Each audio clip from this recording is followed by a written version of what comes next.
और आइए पहले शुरुआत करते हैं महाराष्ट्र से। महाराष्ट्र की शिवसेना यानी उद्धव ठाकरे की शिवसेना में एक बड़ा बदलाव आया है। जी हां, कांग्रेस लीडर संजय निरुपम ट्वीट करके शिवसेना क़यादत पर तंज किया है। निरुपम ने ट्वीट किया कि अगर शिवसेना द्रौपदी मुर्मू की हिमायत करती है तो ये तारीखी फैसला होगा। निरुपम आगे लिखते हैं, क्योंकि पहले बाला साहब की हुक्म के अरकान पार्लिमान तामील करते थे, इस बार ऐसा हुआ कि अरकान पार्लिमान के हुक्म को पार्टी चीफ को मानना पड़ रहा है। यह शिवसेना की दाखिली जमहूरियत की इंतहा होगी। जराये के मुताबिक शिवसेना उद्धव ठाकरे एनडीए की सदारती उम्मीदवार की हिमायत कर सकते हैं। तो उद्धव ठाकरे एनडीए की सदर जमहूरिया की उम्मीदवार द्रौपदी मुर्मू की हिमायत कर सकते हैं। बाकायदा ऐलान करना अभी बाकी है।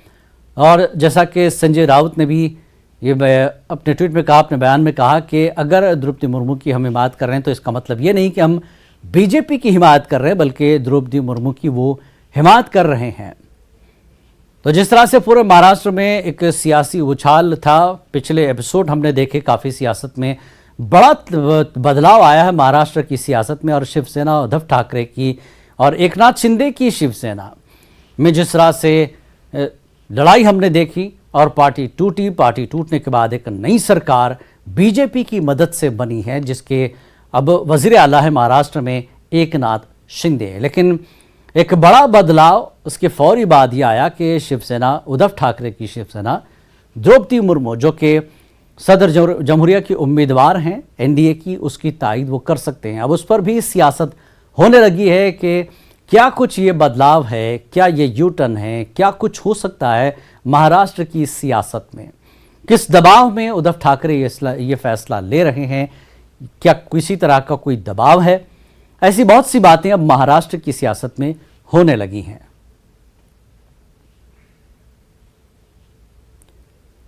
तो संजय निरुपम का जिस तरह से बयान आया है कि पहले पार्टी के लोग यानी अरकान पार्लियामेंट हो या अरकान असेंबली, वो बाला साहब की बात को मानते और बाला साहब ठाकरे की बात पर वो अमल करते दिखाई देते थे। लेकिन पहली बार ऐसा हो रहा है कि पार्टी चीफ को अपने अरकान पार्लियामेंट की बात माननी पड़ रही है। ऐसा तासुर संजय निरुपम ने तंज करते हुए दिया है। तो महाराष्ट्र की सियासत में एक बड़ा बदलाव, लगातार जिस तरह से तब्दीलियां हुई हैं महाराष्ट्र की सियासत में, महाराष्ट्र की सरकार में, उद्धव ठाकरे की सरकार जिस तरह से टूटी है।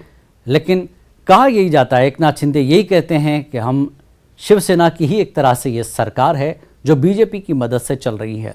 और आप बेहतर समझ सकते हैं, बेहतर जानते हैं कि जिस तरह से उद्धव ठाकरे के साथ बगावत हुई, शिवसेना के साथ जो बगावत थी, एकनाथ शिंदे अपने 40 हामियों के साथ शिवसेना को तोड़कर बीजेपी की मदद से अपनी उन्होंने सरकार बनाई और बीजेपी ने एकनाथ शिंदे को वजीर आला बनाया। और उसके बाद अब सदर जमहूरिया के इंतखाब को लेकर यशवंत सिन्हा उनके मुकाबले में हैं। एनडीए एक घटक, एनडीए के ग्रुप के तौर पर उद्धव ठाकरे को माना जा रहा था। जिस तरह से कई मीटिंगें हुई एनसी की रखें या कांग्रेस की रखें, एक तरह से तमाम पार्टियां अपोजिशन की वो एनडीए के उम्मीदवार के खिलाफ यशवंत सिन्हा को उन्होंने सामने खड़ा किया है। लेकिन उद्धव ठाकरे एक अलग रास्ता अपनाते हुए वो एनडीए की तरफ एक तरह से झुकाव कहें या एनडीए के उम्मीदवार द्रौपदी मुर्मू को की हिमायत में उतर आए। लेकिन सरकारी तौर पर अभी बाकायदा ऐलान होना बाकी है। और साथ ही शिवसेना उद्धव ठाकरे की इस बात को संजय राउत ने कहा कि हम बीजेपी की नहीं, हम द्रौपदी मुर्मू की बात कर रहे हैं। और वसीम हमारे नुमाइंदे इस वक्त तफसीलात के लिए हमारे साथ जुड़ गए हैं कि महाराष्ट्र में किस तरह की ये सियासत चल रही है। वसीम, हम जानना चाहेंगे, जिस तरह से पिछले एपिसोड हमने देखे हैं, उन एपिसोड के हिसाब से देखा जाए तो किस तरह की सियासत इस वक्त महाराष्ट्र में चल रही है। वसीम,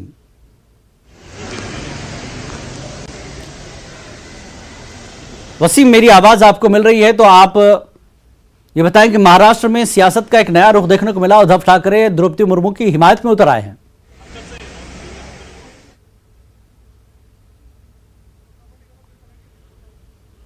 लगता है मेरी आवाज़ वसीम तक नहीं पहुंच पा रही है। मौसम भी ख़राब है महाराष्ट्र में जिस तरह से। वसीम, हमारे साथ जुड़ेंगे कुछ ही देर में। हम जैसा कि नाज़रीन हमने बताया आपको कि शिवसेना उद्धव ठाकरे द्रौपदी मुर्मू जो सदर जमहूरिया की उम्मीदवार हैं एनडीए की तरफ से, उसकी हिमायत कर सकते हैं।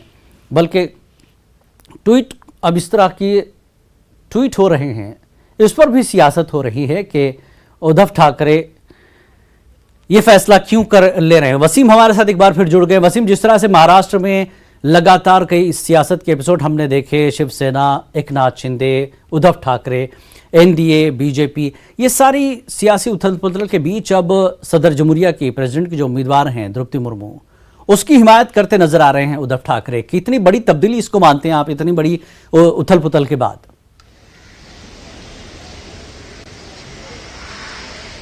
देखिए, जिस तरह से शिवसेना में उथल मची हुई है अभी खत्म नहीं है। पहले करीब 40 विधायक पहुंच जाते हैं शिंदे ग्रुप में, तो अब कहीं ना कहीं सांसदों को भी लेकर डर सता रही है शिवसेना को। इसी वजह से वो किसी भी तरह की कोई कमियां नहीं चाहती है और भी पार्टी में कोई नुकसान नहीं चाहती। शिवालय ने एक पत्र लिखा था, उस लेटर में साफ तौर पे ये कहा था कि एनडीए के जो उम्मीदवार हैं उन्हें हमें अपना समर्थन देना चाहिए। इस बात को लेकर बैठक हुई और कई सांसदों ने इसकी हिमायत की है कि जो द्रौपदी मुर्मू है उनको अपना सहयोग देना चाहिए, क्योंकि राष्ट्रपति पद के लिए वो बेहतर उम्मीदवार हैं। और जिस तरह से ये खबरें लगातार सामने आ रही हैं, मुश्किलें जरूर शिवसेना की बढ़ा रही है, क्योंकि एक तरफ महाविकास आघाड़ी की सरकार है, दोनों तरफ से उन्हें बैलेंस करना है, कांग्रेस और एनसीपी को। और कांग्रेस और एनसीपी ने जिस तरह से उम्मीदवार जाहिर किया है और उसको लेकर भी कहीं ना कहीं अब शिवसेना की इस तरह की बातें अपने आप में नाराजगी पैदा कर सकती है कांग्रेस एनसीपी। फिलहाल इस बात को लेकर ऑफिशियल स्टेटमेंट लगता रहा टूट रहा है हमारा, कुछ तकनीकी मसला है ज़रूर। बहरहाल जिस तरह से वसीम बता रहे थे कि अब यहाँ पर बैलेंस करना एक बड़ा मुश्किल हो जाएगा शिवसेना उद्धव ठाकरे के लिए, क्योंकि एनसी और कांग्रेस के साथ वो जुड़े हुए थे, लेकिन अब वो एनडीए के उम्मीदवार यानी द्रौपदी मुर्मू जो कि सदर जमहूरिया की उम्मीदवार है उनकी हिमायत करते हुए नजर आ रहे हैं। क्योंकि पार्टी में जिस तरह से टूट फूट हुई है, उस टूट फूट को मजीद अब एक तरह से डैमेज कंट्रोल करने की एक तरह से कोशिश है। तो क्या कुछ सियासत एक तरह से हो रही है, ये हम समझने की कोशिश करेंगे। एक बार फिर राब्ता कर लेते हैं वसीम का। वसीम, जिस तरह से आप बता रहे थे कि डैमेज कंट्रोल की भी क्या ये कोशिश है उद्धव ठाकरे की तरफ से? जी जरूर, इसे डैमेज कंट्रोल ही कहा जा सकता है, क्योंकि जिस तरह से देखा गया है कि एक दिन पहले शिवसेना प्रमुख की बैठक होती है, उस बैठक में सभी सांसद मौजूद होते हैं और सभी के सभी इस बात को लेकर इस पे प्रेशर करते हैं कि हमें जो द्रौपदी मुर्मू है उन पे अपना समर्थन देना चाहिए।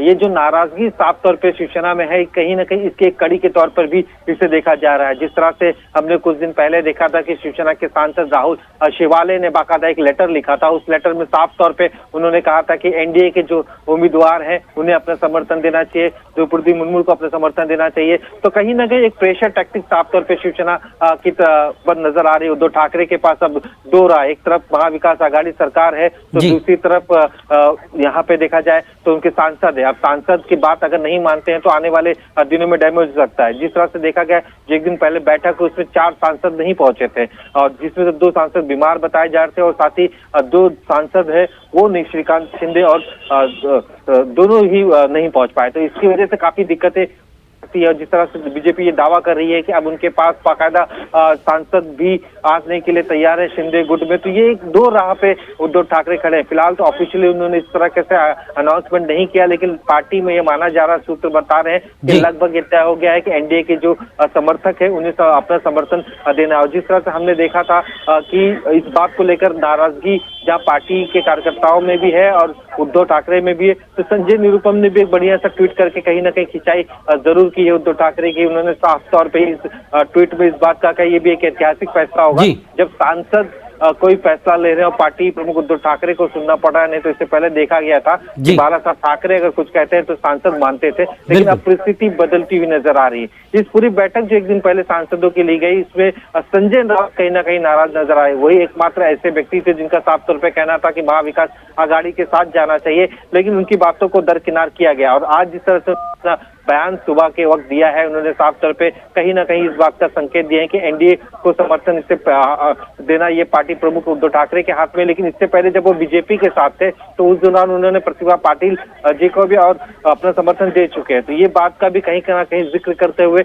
एक दो राह पे चल रही है। तो अब हिंदुत्व के मुद्दा एक तरफ है तो दूसरी तरफ महाविकास आघाड़ी है। एक तरफ सरकार के नुमाइंदे खड़े हैं प्रेशर बनाने के लिए उद्धव ठाकरे पे, तो दूसरी तरफ उनके ही पार्टी के सांसद उन पे प्रेशर बना रहे हैं। तो इन सारी उलझनों से किस तरह से उद्धव ठाकरे निकलते हैं ये फिलहाल देखने वाली बात होगी। लेकिन जिस तरह से सियासत अब भी महाराष्ट्र में जारी है लगातार और दबाव कहीं ना कहीं उद्धव ठाकरे पे वसीम, जिस तरह से उद्धव ठाकरे का ये फैसला अगर इस तरह से ऑफिशियली हो जाता है तो ऐसे में कांग्रेस और एनसीपी का इस वक्त किस तरह का रिएक्शन देखने को मिल रहा है और कांग्रेस एनसीपी इसको कैसे देख रही है?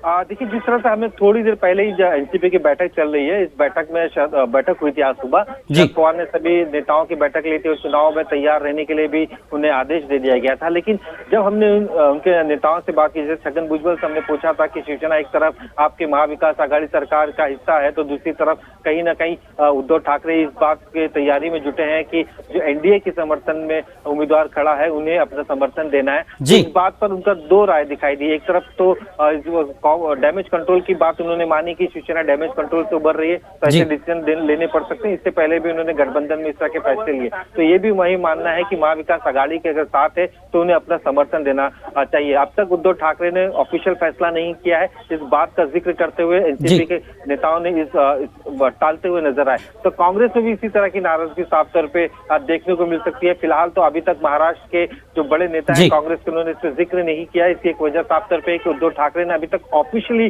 डिक्लेयर नहीं किया कि वो अपना। आखिरी सवाल वसीम, ये जानना चाहूंगा एनसीपी की जो आज की मीटिंग है उसका एजेंडा क्या है, क्या कुछ उसमें हो रहा है अभी? देखिए, एनसीपी अब चुनावी तैयारी में जुट गई है। मैं आपको दिखाना चाहूंगा कि अभी भी देखिए किस तरह से लोगों की भीड़ यहाँ पर साफ तौर पे दिखाई दे रही है। कुछ देर पहले यानी कि सुबह से ही लगातार यहाँ पे शिवसेना के बड़े नेताओं का आने जाने का जो सिलसिला है वो शुरू था। यहाँ पर सभी महाराष्ट्र के जो बड़े नेता थे वो मौजूद थे। शरद पवार ने सभी के साथ डिस्कशन किए, खास करके ओबीसी आरक्षण को लेकर जो कोर्ट का फैसला आया उसके बाद किस तरह की रणनीति तय करना है उस पर भी उनकी चर्चा हुई। साथ ही जिस तरह से देखा गया है कि अब भी चुनाव को लेकर तैयारियां, खास करके स्थानिक चुनाव में किस तरह से महाविकास आघाड़ी एक साथ आज चुनावी मैदान में जाती है, इस पे भी उनकी चर्चा की गई। और जिस तरह से शरद पवार ने सबसे पहले साफ कर दिया था कि ये सरकार बहुत दिन तक नहीं चलने वाली है तो मध्यवर्ती चुनाव भी हो सकते हैं। तो एक तैयारी के तौर पर यहाँ पर देखने को मिल रहा है। और जिस तरह से ग्रामीण इलाकों में खास करके आप अपोजिशन में आगे सत्ता में थे तो कई तरह के कामकाज उनके आसानी से हो जाते थे, लेकिन अब सत्ता में नहीं है वो, तो अब अपोजिशन की क्या भूमिका होगी, किस तरह से जो उनके जिले हैं वहां पे जो कार्यकर्ता है उनके कौन से काम है, किस तरह से उन्हें मजबूती देना है। बिल्कुल, अब मुद्दे को रियासती पार्टियां चाहे उद्धव ठाकरे की पार्टी हो, एनसीपी हो या वहां पर फिर कांग्रेस हो, अपनी अपनी सियासी जमीन तलाश करने की एक तरह से कोशिश करेंगी क्योंकि मंजरनामा एक तरह से महाराष्ट्र का एक बार फिर बदलता नजर आ रहा है।